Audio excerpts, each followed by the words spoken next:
প্রতিবেশীর কুকুর রান্নাঘরে ঢুকলে ঝগড়া হয়, সেটা আমরা সবাই জানি। কিন্তু প্রতিবেশীর কুকুরকে নিজের বলে দাবি করলে কি হয়? ঠিক এমনটি ঘটেছে এআই সামিট 2026-এ। আর সেই ঘটনার কেন্দ্রবিন্দু গলগটিয়া ইউনিভার্সিটি।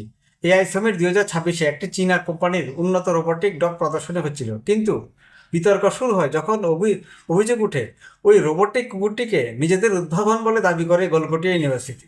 সোশ্যাল মিডিয়ার মধ্যে মুহূর্তে ছড়িয়ে পড়ে সেই বিষয়টি। চারিদিকে সমালোচনা, ট্রোল, মিমে ভরে যায় ফেসবুক, এক্স এবং ইনস্টাগ্রাম। চাপ বাড়তে বিশ্ববিদ্যালয় কর্তৃপক্ষ দাবি থেকে সরে আসে। তারা জানায় ভুল বুঝাবুঝি হয়েছে, কিন্তু ততক্ষণে যা হওয়ার হয়ে গেছে। সোশ্যাল মিডিয়ায় হাসির পাত্র হয়ে যায় ইউনিভার্সিটিতে। তারপর আরও চমক, বিশ্ববিদ্যালয়ের তরফে থার্মোকল আর তার সেলোটোপ দিয়ে বাঁধানো একটি হেলিকপ্টার মডেল প্রদর্শনী করা হয়। সেটির ছবি ভাইরাল হতে শুরু হয় নতুন ট্রোল। অনেকে লিখছে, এটি কি স্কুল প্রজেক্ট না এআই সামিট?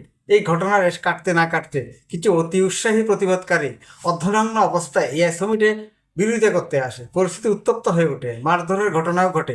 এখন বিষয়টি শুধু প্রযুক্তি বিতর্ক নয়, রাজনৈতিক ইস্যুতে রূপ নিয়েছে এআই সামিট। কিন্তু যদি যাচাই বাছাই ছাড়া দাবি করা হয়, তাহলে সেটা শুধুমাত্র প্রতিষ্ঠানে নয়, দেশের ভাবমূর্তিতেও প্রভাব ফেলে। সোশ্যাল মিডিয়ার যুগে এক মুহূর্তে সব ফাঁস হয়ে যায়। তাই স্বচ্ছতা আর সততা এখন সবচেয়ে বড় প্রয়োজন। এই পুরো ঘটনায় নিয়ে আপনার কি মত? আপনি কি মনে করেন এটা একটি ভুল বুঝাবুঝি, নাকি সত্যিই কোনো বড় ধরনের গাফিলতি? কমেন্টে জানাবেন। ভিডিওটি ভালো লাগলে লাইক, শেয়ার এবং সাবস্ক্রাইব করতে ভুলবেন না। Thank you.